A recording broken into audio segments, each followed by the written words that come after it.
My son said it so easily, like commenting on the weather. "You're not a priority anymore, Mom." Just like that. No pause, no shame, no hint of what I'd meant to him for 45 years. I stood by the kitchen counter, holding a tray of homemade lasagna I'd baked for them, him, his wife, the kids. It was still warm in my hands, and suddenly, I didn't know what to do with it. They didn't know I was in the hallway. I had just let myself in, like I always used to. I still had my spare key, though something told me I wouldn't for much longer. I heard voices from the living room, low and fast, just enough to make me pause. "Your mom is too much," Sandra was saying, her voice tight. "Dropping by unannounced, bringing food we didn't ask for. It's like she wants to move in." "I know," Jeff replied, "but I've told her. She's not a priority anymore. We've got our own life. She needs to back off." Not a priority. I stood there for a few seconds, unsure if my knees would hold. Not busy, not overwhelmed. Just not a priority. I quietly opened the front door and stepped back outside, making sure it clicked softly behind me. The lasagna I left on the front steps. The drive home was silent. No music, no radio.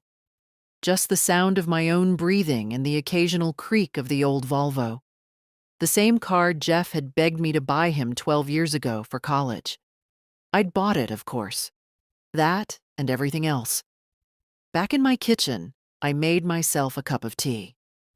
The kettle whistled like it always had. Nothing had changed, and yet everything had.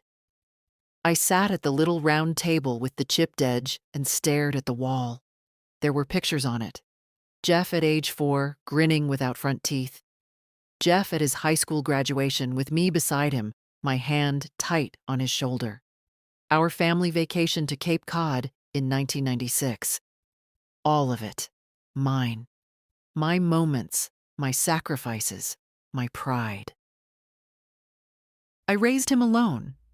His father left when Jeff was 10. I never blamed the boy. I worked 2 jobs, sometimes 3. I saved for his education. I helped with his first mortgage. I looked after his kids when Sandra went back to work. I never asked for anything in return. Not a thank you, not a card, not even a proper seat at Christmas dinner. But I never expected that I'd become invisible. I didn't cry that night. Not yet. Instead, I opened the drawer where I kept my financial files. I hadn't looked in there for months, maybe years. Old check stubs, bank statements, a folder labeled Jeffrey. I had written his name in careful cursive. There were receipts, private school fees, camp payments, orthodontist bills, the down payment for their current house. Over $180,000 in total, I realized, flipping through. I never saw it that way before.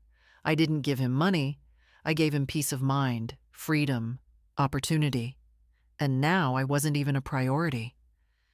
I didn't sleep that night. I moved from the chair to the window and back again.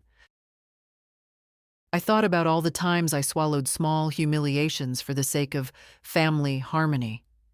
About how Sandra never looked me in the eye. How the kids didn't know my birthday unless it popped up on Facebook. How Jeff hadn't hugged me properly in years. I thought about the will, too. My house was modest but paid off. I had some investments left from my years at the clinic and my husband's pension. Nothing extravagant, but enough to make a difference. Especially to people like Jeff, who always had a need. But now, I wasn't a priority. So maybe it was time I made some changes. Quiet ones, like I'd always made. But this time, not for them. For me. I woke early the next morning without needing an alarm. My body was restless, as if it hadn't forgotten what happened the night before. The words echoed again before my feet even touched the floor. "You're not a priority anymore." I sat on the edge of the bed for a long time, watching the light stretch across the carpet, the kind of pale morning sun that used to feel peaceful. Today, it only showed me dust in the corners and how thin my patience had become. I made coffee. Not the fancy kind Jeff and Sandra drink, but the instant one I've always kept in the tin. A teaspoon, boiled water, a splash of milk. The mug warmed my hands, but not much else. When the cup was empty, I walked to the secretary desk in the living room, the one that used to belong to my mother. I opened the main compartment and pulled out the brown envelope where I kept what I called my emergency list. It wasn't really for emergencies. It was a habit I picked up after Jeff left for college, just a way to keep track of where the money went. I laid the documents out on the table, one by one. $3,200. Car loan co-signed in 2010. $11,000. Sandra's certification course, paid in 3 parts. $7,850. Braces for Madison, their eldest. $5,000. Temporary help for Jeff's business plan that never got off the ground. $28,000 down payment for the house. Another $9,600. Monthly contributions to the kids' school fees for 4 years. And that was just the visible part. There were unrecorded things too. Groceries, gas cards, birthday money from Santa. I had told myself every time, this is what family does. This is what love looks like. But love, I'm learning, has another side. One I'd ignored for too long. The mail came mid-morning. I heard the slot click, and a stack of envelopes thudded to the floor. Among them was a glossy invitation with gold lettering. You're invited. Sandra's business launch event. I wasn't sure whether to laugh or tear it in half, so I did neither. I slid it under the newspaper and walked away. Around noon, I decided to leave the house. I needed air. I put on my walking shoes and my old beige cardigan and headed toward the park. It was quiet there, as always. A few joggers, a couple walking a dog.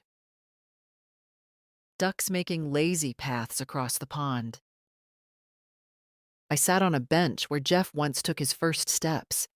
I remembered the way he wobbled forward, arms outstretched, and collapsed into my arms, giggling. I had cried that day, overwhelmed by joy. Now I sat in the same spot, feeling something like grief. I stayed there for over an hour. When I got home, I called my bank. The woman on the other end had a bright, rehearsed voice. Good afternoon, Riverlands Bank. How can I assist you today? Yes, I said calmly. My name is Lynette Baxter. I'd like to speak with someone about pausing my automatic transfers and reviewing the power of attorney on my accounts. There was a pause. Certainly, Ms. Baxter. One moment, please. A minute later, a man named Gerald came on the line. He asked for some details, then politely confirmed, yes, I had several monthly transfers going to my son's household. Utilities, tuition contributions, one insurance policy. He read them off like items on a grocery list. I'd like them all suspended, I said. Immediately. Suspended, he repeated. All of them? Yes, every single one. He hesitated. Do you need time to reconsider? We can schedule. No, I interrupted gently. I've considered it for years. I'm only acting on it now. Understood, he said. We'll initiate the pause today, pending your signature at the branch. Thank you, Gerald. He was quiet for a moment, then added, Ms. Baxter, is everything okay? I smiled a little. Yes, I think for the first time in a long while, it is. When I hung up, the house felt different. Not empty, not yet peaceful. But something had shifted. I made myself lunch, a simple sandwich and an apple, and ate it at the table where I had once hosted Christmas dinners for 12. I remembered the laughter, the paper crowns, Jeff carving the turkey like he was the man of the house. I let the memories rise, and then I let them go. That evening, I took out the file labeled Will and Estate. I placed it on the desk, opened it, and picked up a pen. Tomorrow, I'd call my lawyer. The lawyer's office hadn't changed in years. Same wood-paneled walls, same framed certificates, same ticking clock above the door that made every silence feel longer. Gerald Monroe had handled my affairs since before Jeff got married. He was a steady man, the kind who didn't smile unless he meant it, and didn't ask more questions than needed. "I'd like to update my will," I said, placing the folder on his desk. He opened it slowly, nodding. "Anything specific you'd like to change?" "Yes. I want to remove my son as primary beneficiary, and I want to create a trust for my granddaughter, Lucy." He paused mid-note, then looked up. "Is this recent?" I smiled faintly. "It's been coming for a long time. I just hadn't found the courage to face it." Gerald didn't ask more. Instead, he laid out the options, speaking in his measured voice. We discussed revocable versus irrevocable trusts, lifetime clauses, contingency details. It felt clinical, but I was grateful for that. There was something about being treated like a client instead of a pitiful old woman that made the air easier to breathe. As we worked through the paperwork, my mind drifted to Lucy. 18 last spring. Always kind, always thoughtful. She was the only one who ever visited without being asked. She brought books, sat on the couch with her knees curled under her like a cat, and listened when I spoke. Really listened. I'd once given her a silver locket that belonged to my mother. She hadn't taken it off since. By the end of the meeting, Gerald gathered the documents into a neat stack. "We'll have everything finalized within the week," he said, "and I'll update the power of attorney as well." "Yes," I nodded. "Remove Jeffrey." He hesitated again. "You sure?" "I'm sure." When I left the office, the sun had dipped lower in the sky, casting long shadows across the sidewalk. I walked slowly to the corner, stopped at the bakery, and bought myself a small peach tart. It felt almost silly, but I hadn't bought anything just for me in years. At home, I made tea and sat on the porch. The tart was sweet and flaky, and I ate it slowly, watching the street as children biked by in pairs. For a moment, I felt like a woman again, not just a mother or a grandmother or a source of money and help. Just Lynette, a person with a name and a voice. The phone rang around 6. I recognized the number before I picked up. Jeff. "Hi, Mom," he said. His voice was oddly upbeat, the way it gets when he wants something. "Hey, Sandra and I were thinking, are you free this weekend? Maybe come over for brunch? Lucy'll be there." There was something careful in his tone, something rehearsed. I could almost hear Sandra pacing behind him, whispering lines. They'd found out. About the accounts. About the lawyer. Something had shifted. "I'll let you know," I said. He paused, surprised. "Is everything okay?" "I think so," I replied. "Why?" "No reason, just, you sound different." "I feel different." Another pause. "Well, let me know." We hung up. I stared at the phone a moment longer, then placed it back in its cradle. That night, I didn't sleep. But it wasn't the old kind of sleepless, the restless, heavy kind. It was clearer, quieter. I spent the small hours sorting through things I hadn't touched in years.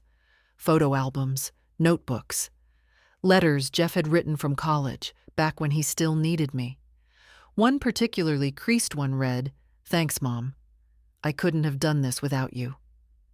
I ran my fingers over the words, remembering the boy who'd written them, and wondering when exactly he'd disappeared. At some point, I pulled out the sweater I'd been knitting. I hadn't touched it in months. Pale blue for Lucy. She had picked the yarn herself on one of our walks downtown. By dawn, I had finished the left sleeve.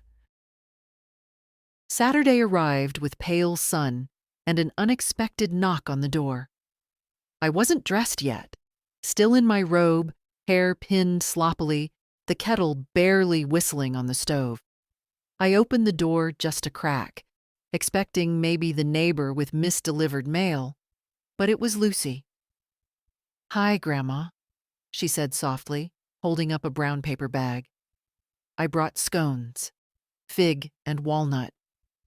I stepped back without a word and let her in. She moved like she always had, light-footed and quiet, placing the bag on the kitchen counter, opening cupboards without asking, setting out 2 plates and butter. I liked that about her, how she didn't ask if she could help. She just did. We sat at the kitchen table as the steam from my tea curled into the morning air. "I heard," she said after a long silence. I didn't ask what. "Dad came home from work yesterday, fuming," she went on. "Something about your grandmother freezing the accounts and overstepping. He was pacing around like someone stole his keys." I took a slow sip from my mug. "He kept saying it wasn't fair, that you didn't tell him, that you were being dramatic." I looked at her. "Do you think I'm being dramatic?" Lucy broke a scone in half. "I think you're being overdue." I smiled then, really smiled. She reached across the table and touched my hand. "I'm glad you finally did it, Grandma. You've given them enough. Dad doesn't see it, but I do. All of it. The rides, the tuition, the grocery bags, the way you were always on call for their life." I swallowed against something rising in my throat. "I always thought," she continued, "that if you disappeared one day, they wouldn't notice right away. But the bills would." She said it without cruelty, just truth. The silence stretched. Then softly, I asked, "Are you ashamed of me?" Her head snapped up. "What?" "Jeff said I'm not a priority anymore, that I'm too involved. Too much." I paused. "Sometimes I wonder if I've made myself ridiculous in giving so much, expecting something back." Lucy's eyes filled with something fierce and sad.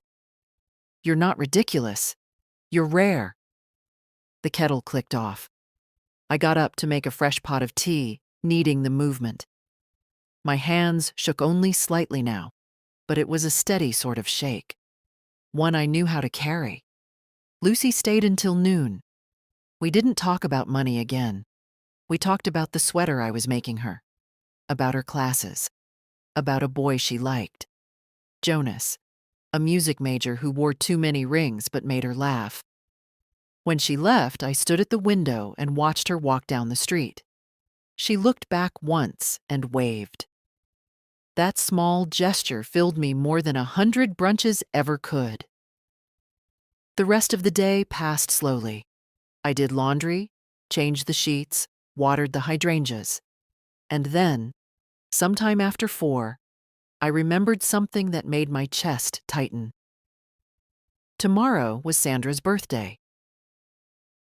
I used to keep a note in my planner. I'd buy her flowers, always lilies, and a gift certificate to that skincare place she liked.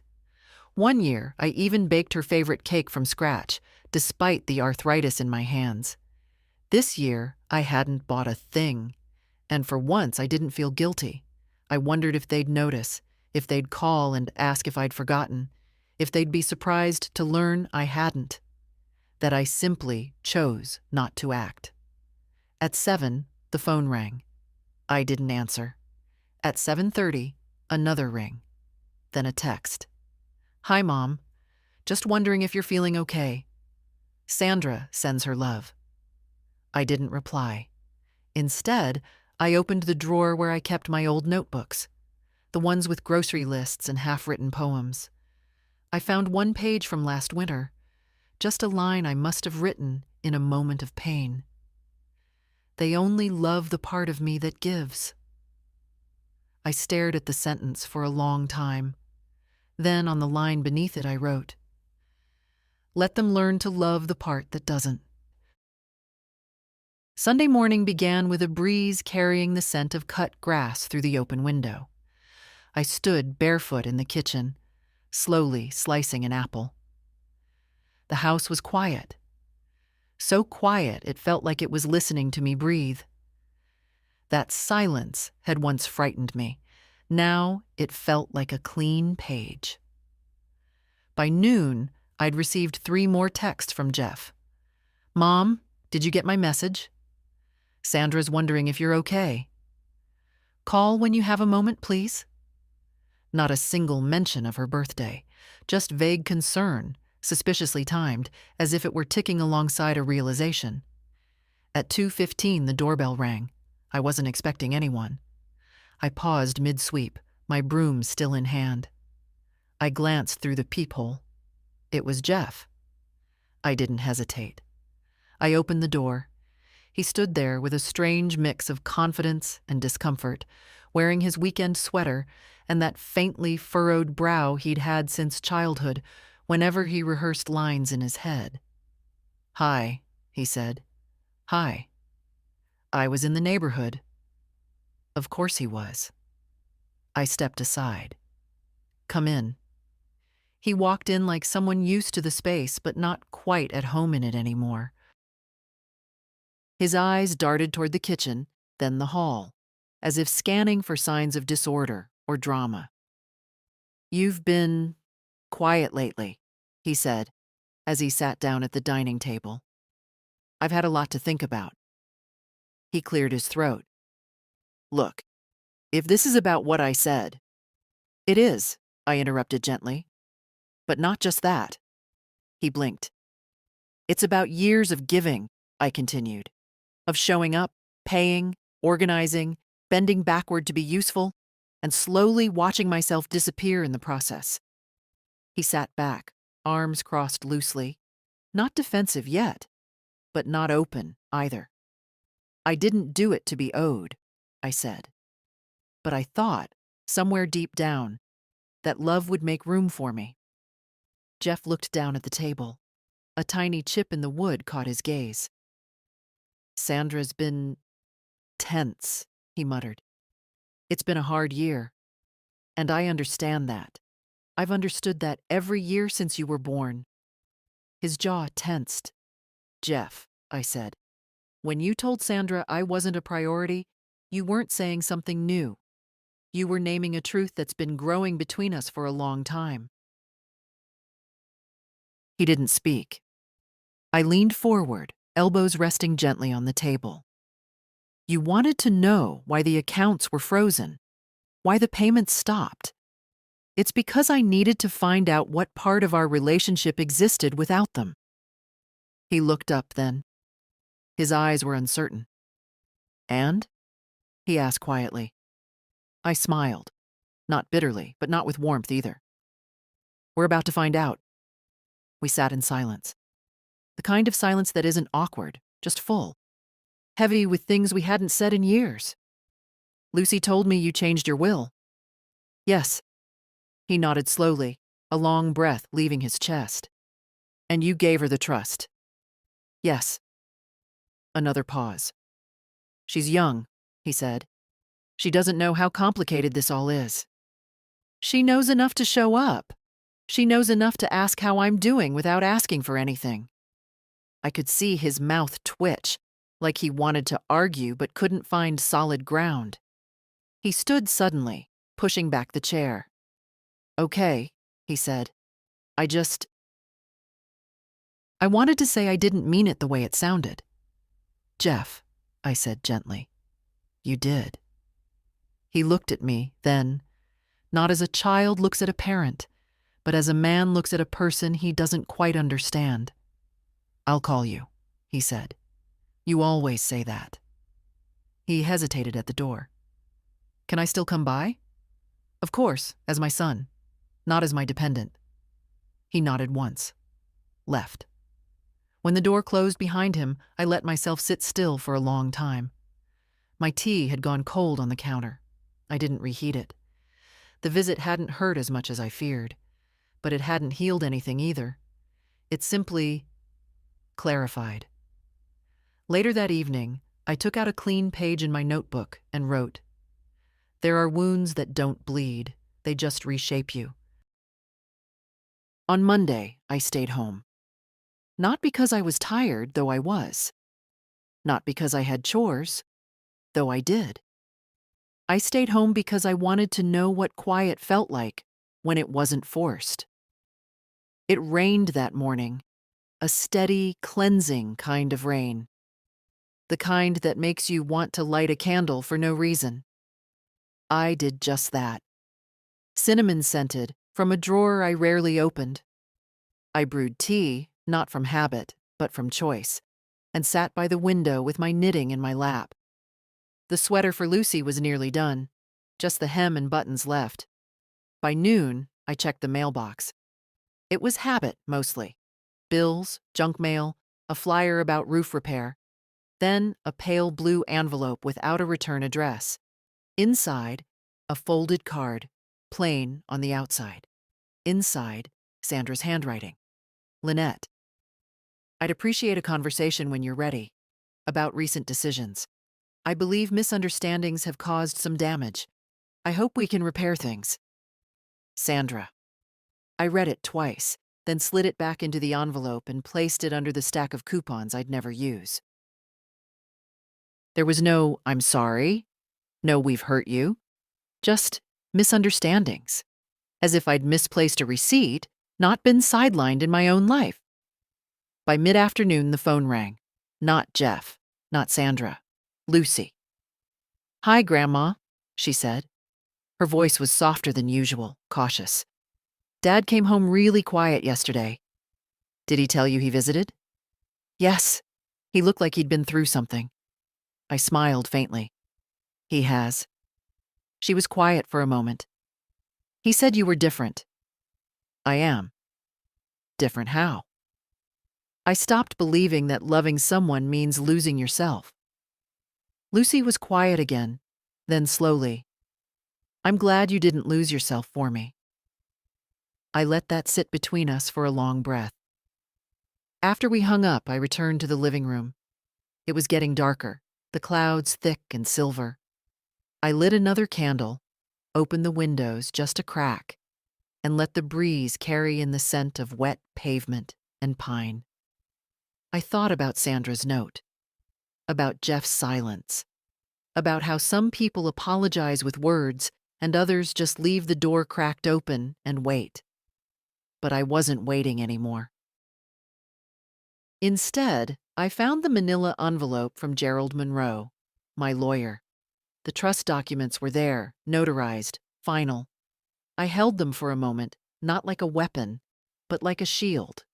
I had something of my own now, not just money, but boundaries, direction, a new chapter that didn't start with someone else's needs.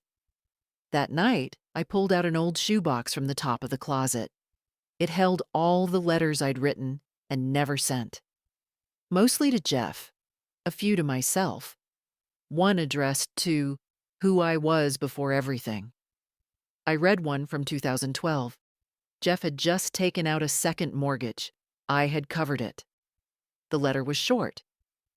"I hope this helps. I know you're trying. I just want you to know that I see you. I still remember when you couldn't tie your shoes. I'm proud of you. Always. Mom." I folded it again, pressed the edges tight. I wasn't sorry for giving, but I was done believing that giving should be endless. That evening, I wrote a new letter. To the woman who made it through.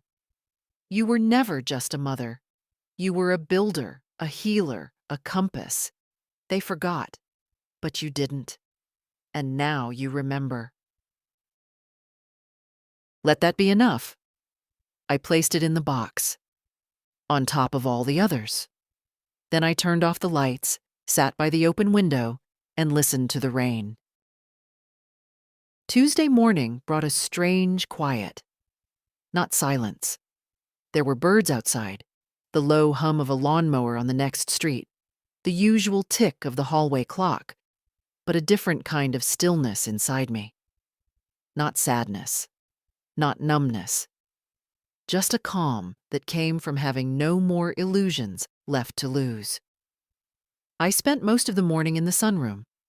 That was always my favorite spot, even when no one else seemed to care for it. The windows faced the backyard, and the garden I once kept with such care had grown wild over the past few years. Jeff used to say we'd hire someone to maintain it. He never did. I liked it better now, in truth. Overgrown, unruly, free. I was pruning dead leaves from a potted fern when the doorbell rang again. Not Jeff, not Lucy, Sandra. I opened the door without expression. She stood there in a navy blazer and shoes that looked expensive and uncomfortable. She held a white paper bag in one hand. "I brought scones," she said, "from that bakery you used to like." I stepped aside. She walked in slowly, carefully, like someone entering a museum. Her eyes scanned the house, not judgmental, but observant. It had probably been 3 years since her last visit.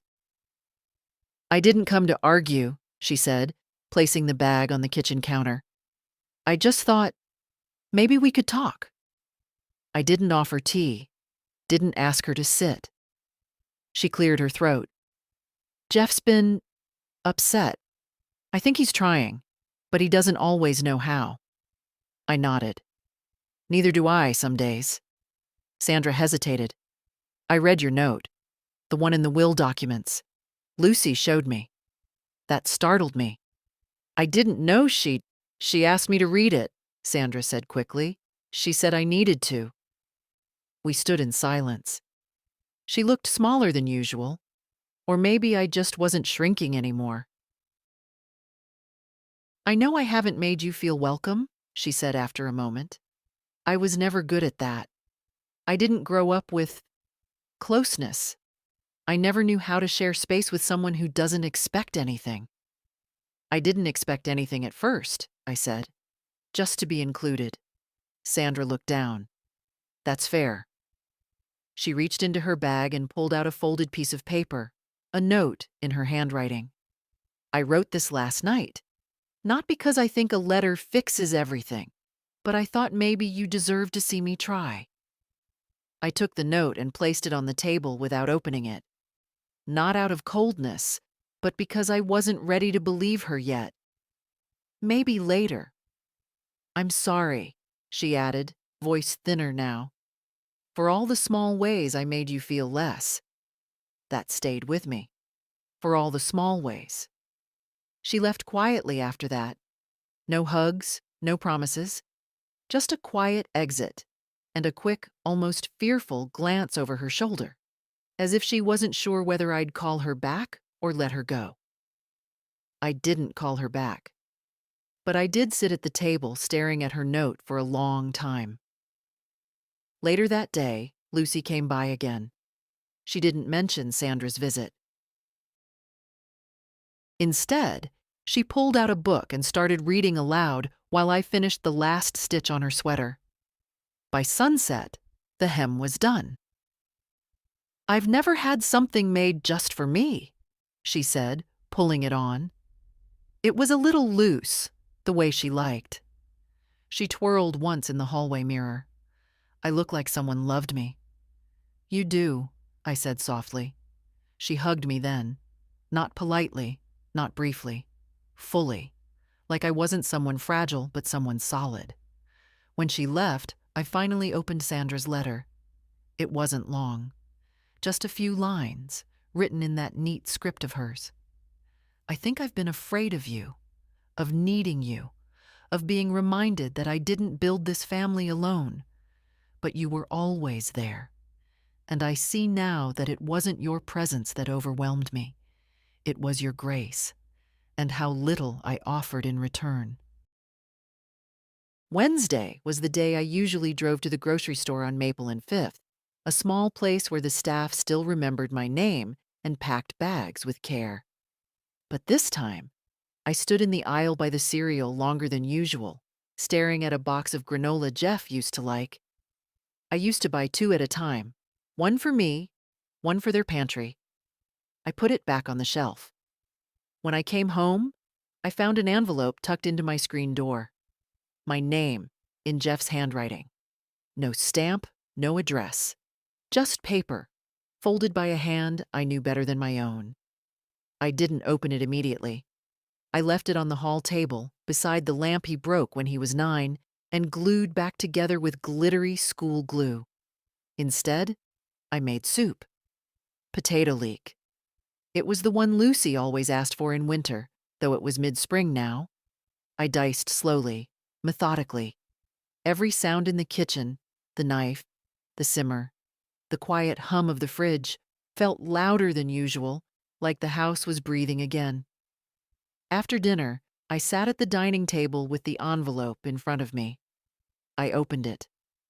"Mom," it began, "I've been thinking a lot about what you said and about what you didn't. I want to explain, but I'm afraid explanations sound like excuses, and I know you've had enough of those." He was right. I think I let Sandra's boundaries become mine. I let our pace become a wall between us. I told myself I was protecting you from tension, but I was just making room for my own comfort. I failed you there.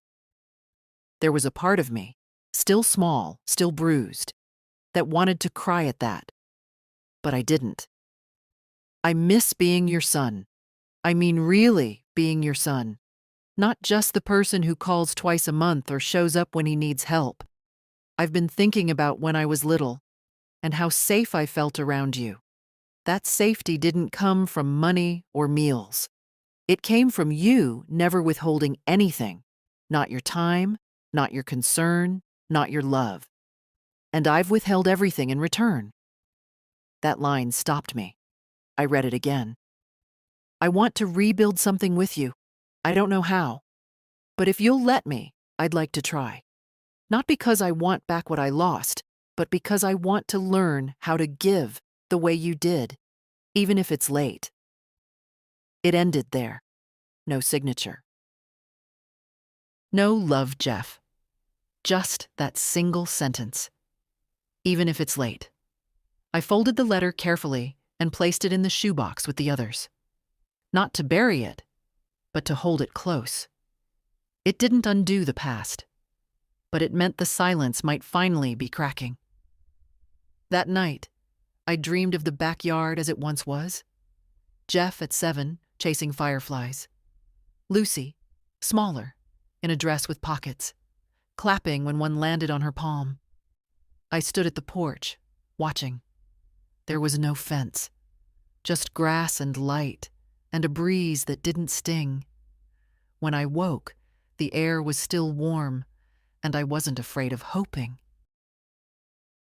Thursday afternoon brought an unexpected visitor. I was folding laundry in the den when I heard the knock, 2 sharp taps, then one softer, like someone unsure if they should be there. I opened the door, expecting Lucy, or maybe even Jeff again. But it was my neighbor, Miriam. She and I had shared a fence for over 30 years, traded tomatoes and gossip in equal measure, but we'd drifted in recent years. I don't think we'd had a real conversation since her husband passed. "I saw someone slip a letter in your door yesterday," she said, stepping inside without waiting. "Didn't look like junk mail." "It wasn't," I replied, motioning toward the kitchen. She sat at the table like she'd never stopped doing it, resting her elbows on the worn wood. Her eyes were still sharp, though her hair had gone whiter than mine. "So?" she asked. I poured her tea. "So what? Did he apologize?" I raised an eyebrow. "You knew?" Miriam snorted. "Lynette, we've both lived too long not to notice the ways our children stop looking at us. They stop needing us, yes, but worse, they stop respecting us. That's harder to bear. I sat across from her, suddenly 12 years old again, being lectured by someone who knew better. I never told you, she continued, but my son once asked me to sell my house and move into an age-appropriate facility. Said it would be easier for everyone. You know what I said? I shook my head. I wiped your behind for 3 years. You can let me die in my own house. She smiled, unbothered. He didn't bring it up again. I laughed, the first full laugh in days. It felt strange on my face. She leaned forward, her voice softer now. You did the right thing. Whatever it was. You did it. I saw it in your eyes. You're not shrinking anymore. I felt something settle inside me then. A confirmation. Not that I was right, but that I was real. Seen. Not ridiculous. Not dramatic. Just a woman who finally stepped into her own life again. After Miriam left, I pulled on a cardigan and went out back. The garden was overgrown, yes, but parts of it still bloomed. I knelt slowly, my knees protesting, and cleared a patch of wild grass around the lilies. They were stubborn, those flowers. Coming back year after year, no matter how neglected. I was brushing dirt from my palms when I saw Lucy standing by the fence. Need help? She called. She climbed through the gate without waiting for an answer, carrying 2 mugs of lemonade. We sat on the porch steps, sticky from the spring air, watching the light stretch long across the yard. Dad told me you read the letter, she said quietly. I nodded. She didn't ask what I thought. She just waited. He's trying, I finally said. I don't know if it's enough, but it's more than nothing. Lucy turned her mug in her hands. Sometimes people start late. Doesn't mean they shouldn't still be allowed to start. I looked at her. She had that same tilt in her head Jeff used to have when he was her age, that blend of doubt and hope. Did I give too much? I asked, more to the sky than to her. Lucy didn't answer right away. Then, slowly, you gave what you had. That's not the same as giving too much. We sat there until the sun dipped low. Before she left, Lucy kissed my cheek and said, "You're my blueprint, Grandma." And somehow, that mattered more than anything else I'd heard all week. Friday started like most days. Tea, the crossword, slippers I refused to replace. But something felt different. The air in the house was lighter. Or maybe it was just me. I hadn't slept well, but I didn't feel tired. There was something under my skin, humming like a quiet current. Anticipation, perhaps, or preparation. At 9 o'clock, the doorbell rang. Jeff again. He stood with a cautious smile, holding a paper bag. "Coffee and muffins," he said. "From that place on Sycamore you used to like." "You remembered," I said. He winced a little. "Lucy reminded me." I let him in. He moved slower this time, as if careful not to impose. He glanced at the furniture like it might have changed since his last visit. It hadn't, but something in him had. "I've been thinking," he said as we sat down, "about how you must have felt these past few years." I didn't interrupt. He needed to say it his way. "I think I took you for granted," he continued. "Maybe I thought you'd always be there. And maybe I didn't want to face how much I still needed you." He paused. "I know I said you weren't a priority, and that was cruel." "It wasn't even true, not really. It was just convenient." I looked at him, really looked. He wasn't the boy I raised, but he wasn't quite the man I'd grown distant from either. Somewhere in the middle, trying to choose who he wanted to be. "I want to start showing up," he said. Not for money. Not when things fall apart. Just because you matter to me. I didn't respond right away. I broke the muffin in half. Lemon poppy seed, the kind I used to bake on Sundays when he was little. You don't get to make a speech and erase the last decade, I said gently. I know. But you can show up again. Quietly. Repeatedly. That's how trust gets built back. He nodded. His eyes were glassy. I poured him tea. It was the first time I'd done that in years without feeling obligated. We spent the rest of the morning talking about nothing and everything. The neighbor's new dog, a roof leak he was finally fixing, Lucy's plan to apply for grad school, ordinary things, soft things. As he was leaving, he stopped at the door. I know you changed the will, he said. I met his eyes. I didn't come to ask you to change it back. I raised an eyebrow. I came to ask if someday, when you're ready, we could talk about what it means to earn a place in it. That stunned me more than any apology could. Later, I sat at my desk and opened the drawer that held the updated documents. I didn't touch them. Just looked at the folder, then closed it again. That evening, I made dinner for one. But I set 2 places. Not because I expected anyone, but because I was no longer shrinking to fit an empty chair. Saturday came with sunshine and birdsong, the kind of morning that used to slip past unnoticed. I sat on the back porch with my coffee, wrapped in the blue shawl I hadn't worn since Harold's funeral. I'd kept it buried in the bottom drawer for years, as if softness were something I wasn't allowed anymore. But today, I wanted it. I wanted to feel the weight of something that had once held me during sorrow, and now, quietly, was holding me through something else. Around 10, Lucy arrived. She carried a small cardboard box. "Photos?" she said, grinning. "We're doing a slideshow for my final project, and I figured you might have the best ones." I let her in, and we sat cross-legged on the living room floor like she was 6 again. She opened the box and began sorting. Me holding baby Jeff. Jeff in a Halloween costume too big for him. Harold in his paint-stained jeans by the old shed. "Grandma," she said, holding up one photo. "Who's this with you?" It was me, hair longer, smile tired but soft, standing beside a younger woman in a nurse's uniform. "That's my friend Alma," I said. "We trained together. She moved away years ago." "Arizona, I think. You looked happy." I was tired, but yes, happy. Lucy stared at the picture.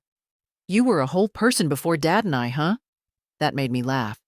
"Yes, I was." She paused. "I forget that sometimes." "Most people do. That's why you have to remind them. Gently. Firmly." She nodded. We spent 2 hours flipping through memories. When she left, she hugged me the same way she had before. Tight and certain. Later that day, I went to the closet and pulled out the box labeled Old Correspondence. I hadn't opened it in years. Inside were letters from Harold, postcards from Alma, thank you notes from patients I'd helped as a nurse. I read one from a woman named Patricia, dated 1989. "You sat with my mother when no one else would. You gave her peace. I'll never forget it." I pressed the card to my chest. I had forgotten that version of me, the one who wasn't a mother or a bank, just a steady hand in someone else's storm. That night, after dinner, I received a text from Jeff. "Would you be okay if I came by tomorrow morning to help in the garden?" I stared at the screen.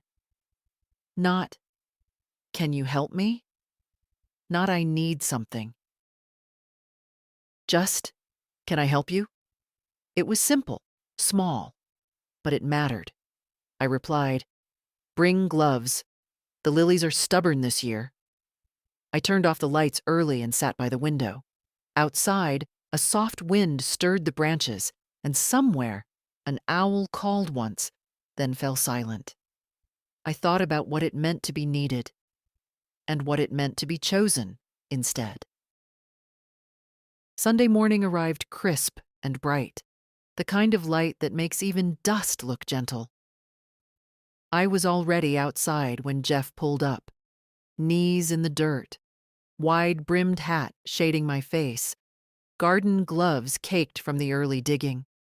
He stepped out of the car with a pair of his own gloves, and for once, he didn't look like a man about to do something uncomfortable. He looked like a son. "I brought mulch," he said, lifting 2 bags from the trunk. "Figured it was overdue." I didn't comment on the gesture. I just nodded and pointed to the patch near the fence. We worked side by side for nearly an hour. No music, no small talk, just the occasional instruction, "That one's not a weed," or "Be careful by the roots."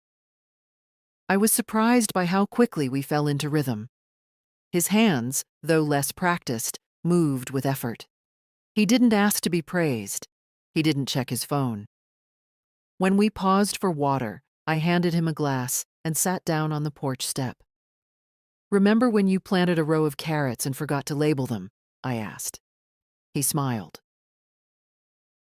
"I thought they were weeds and yanked them out." "You cried for an hour." He laughed, wiping sweat from his brow. "You let me believe for weeks that they just hadn't sprouted yet. I didn't want you to feel like you'd failed." He sat beside me then, a little closer than before. "You always covered for me," he said quietly. "Even when you shouldn't have." I didn't respond. Not with words. After a long moment, he said, "I don't want that anymore. I want to see things as they are, even when it's uncomfortable." That mattered more than any apology. Later, while he pulled weeds, I trimmed back the climbing ivy. The sun had risen higher and the air was warmer now, but not heavy. I moved slower than I used to, but I didn't feel old. I felt steady. When we finished, he stood and looked at the yard. "It's coming back," he said. "It was always here," I replied. "Just needed space to breathe." He nodded, then asked, "Can we do this again next week?" I looked at him. "Do you want to?" "Yes," he said. "I do." That afternoon, after he left, I showered and changed into a dress I hadn't worn in years. Pale green, soft cotton. I let my hair dry in the sun and sat by the open window with a fresh notebook. On the first page, I wrote, "Today, my son worked beside me, not because he had to, not because I asked, because he wanted to. There is a difference between being needed and being valued. I am learning it late, but I am learning it." I closed the notebook and placed it in the desk drawer, beside the trust papers and the letter from Sandra. That evening, Lucy called. "I saw Dad's shoes in the garage." "Muddy," she said, teasing. "He helped in the garden," I told her. She was quiet for a beat. "Good. I think he needed that." So did I. We talked for a while, nothing deep, nothing dramatic, just enough. Before we hung up, she said, "Grandma?" "Yes?" "I think you're becoming someone new." "No," I said. "I think I'm becoming someone I used to be, before I forgot myself." Outside, the light faded. The lilies by the fence caught the last of it, bent but blooming. Monday came with quiet purpose. I spent the morning in the attic, something I hadn't done in years. The ladder creaked under me. Dust floated thick in the sunbeams, and boxes lined the walls like old friends I'd once known and stopped calling. I wasn't sure what I was looking for. Maybe nothing. Maybe just proof that my life had roots. I found a box labeled Jeff School. Inside, spelling bee certificates, a pinewood derby car, drawings of lopsided houses labeled home. I sat cross-legged on the floor, holding one crayon portrait. 3 figures, hand in hand. One was clearly me, short hair, triangle dress. One was Jeff. The third was Harold. Jeff had drawn him in, even though by then Harold was already gone. Children draw what they wish for. Under the papers, I found a birthday card I didn't remember receiving. It was signed, "Thanks for everything, Mom." I know I don't say it enough. No year, no envelope. Just that. I held it carefully. It wasn't everything, but it was something. Downstairs, the phone rang. I let the machine catch it. Miriam's voice filled the room. "Lynette, I'm heading to the community center later. There's a legal aid talk. You mentioned reviewing your documents. Let me know if you want to come." I didn't need advice, but I appreciated the offer. People were beginning to see me again, not as fragile, not as a shadow in her own house, as a person. That afternoon, I opened the trust folder. Everything was in order. Lucy's name was clear, firm. There were clauses for healthcare, contingencies, timelines. I had done it carefully, but now I wanted to do one more thing. I called Gerald, my lawyer. "I'd like to add a clause," I told him. "An addendum." He asked what kind. "A letter," I said. "Not legal, just personal. I want it attached to the documents. Something Lucy will read one day, not now. Later, when it matters." He didn't ask questions. He just said, "Bring it in when you're ready." So I wrote, "To Lucy, you have my name, my voice, my quiet. You have my strength, though you may not always feel it. I want you to know that none of this home, this choice, this legacy, is meant to burden you. It's meant to remind you that you were always the one who saw me whole. When others took pieces, you stayed soft." And from that softness, I found something stronger than I knew I had. Keep choosing love that costs nothing, and set boundaries where love expects payment. And never, ever forget that you were my turning point. Not because I gave to you, but because you gave back. I signed it with my full name. Not Grandma, not Mom, just me. That night, I sat by the window again. No candle this time. No pen. Just the sound of wind in the trees and a feeling I hadn't had in years, like I was ready. Not to let go, but to move forward. Outside, the garden was growing wild and green, just the way I liked it. A little tangled, a little stubborn, but alive. Tuesday came with soft skies and a breeze that smelled like lilac and something older, like a memory you didn't know you still had. I woke early, not from restlessness, but from something quieter, readiness. There was nothing I needed to do, and yet I dressed with care. A long skirt, a pale blouse, small earrings I hadn't worn since Lucy's middle school graduation. I was sipping coffee by the window when the doorbell rang. Not a visitor this time, a delivery. A small box with my name and no note. I brought it inside, set it on the table, opened it slowly. Inside was a photo framed.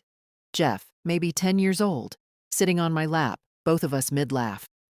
A real laugh, not posed.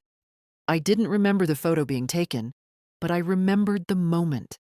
The way he leaned into me, like he still believed I could fix everything. There was something else beneath the frame, a folded piece of paper. I unfolded it. Found this in a drawer I hadn't touched in years. I wanted you to have it. Not because it makes up for anything, just because it's real. And I think we both need real. No signature, just that.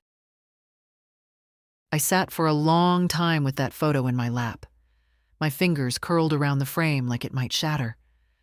I didn't cry, but my breath caught once, and I let it.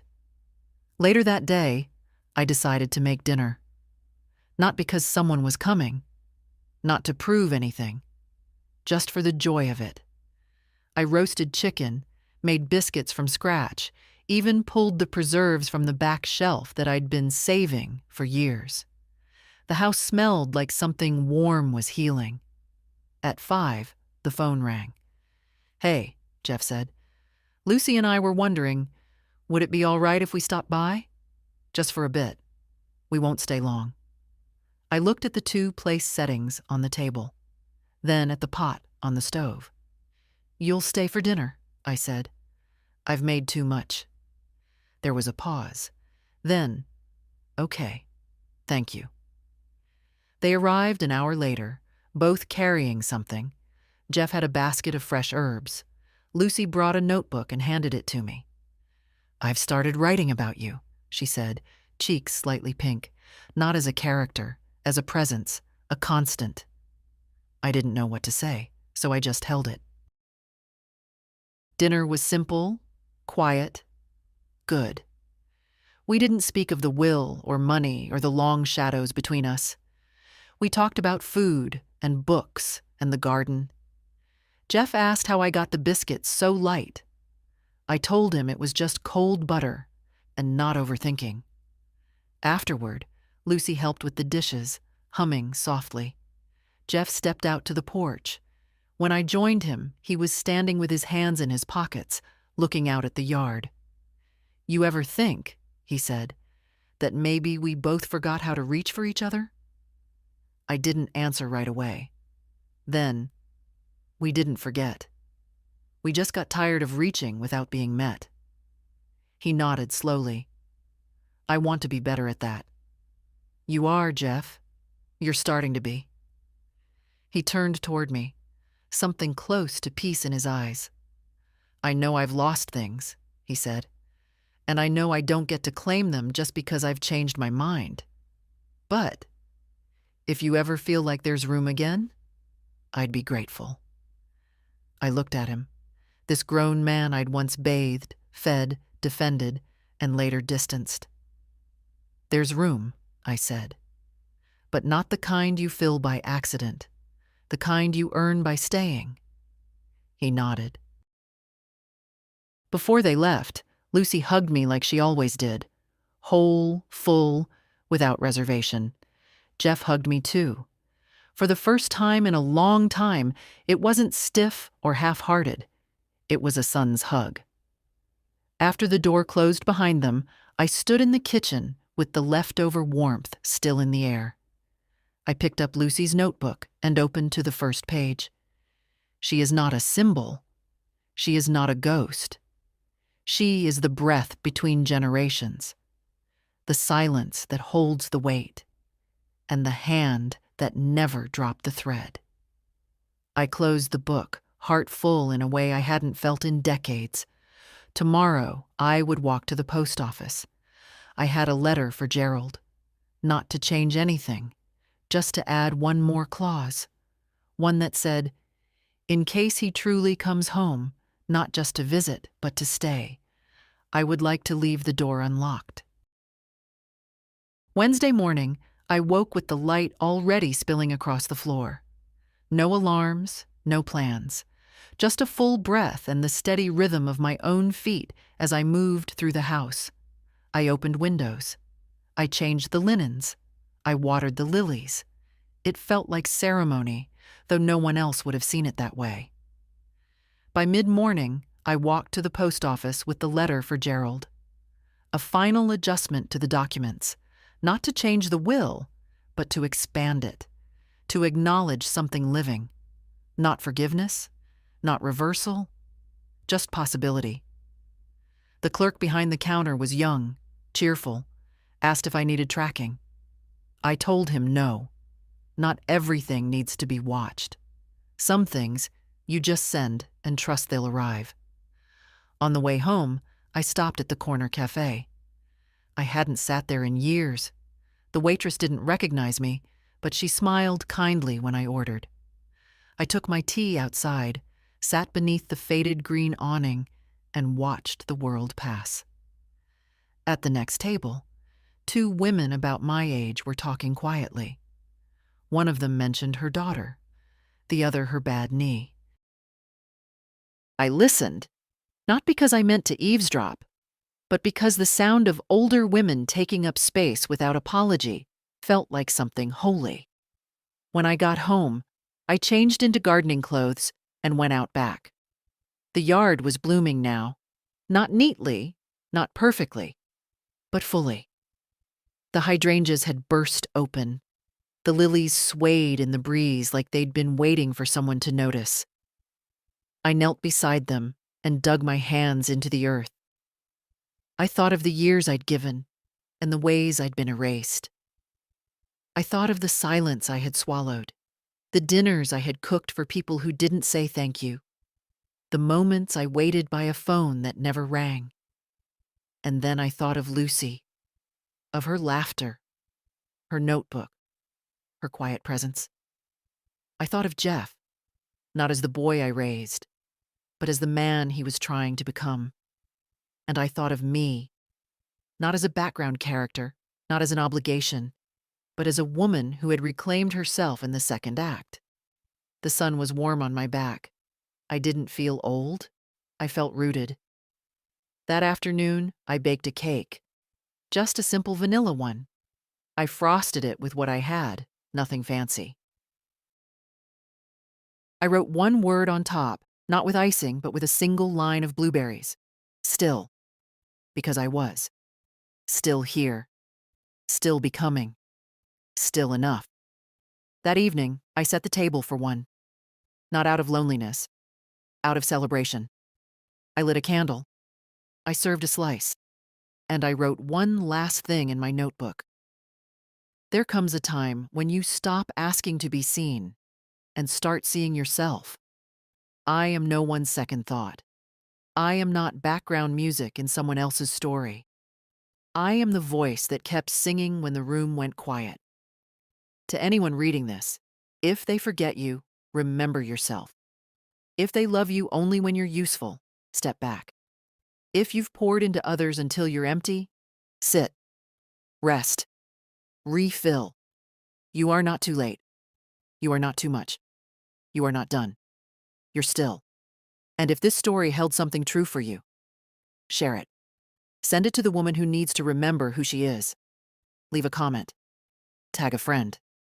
Let someone else feel seen. Because maybe they've been quiet for too long. And maybe today is the day they begin again.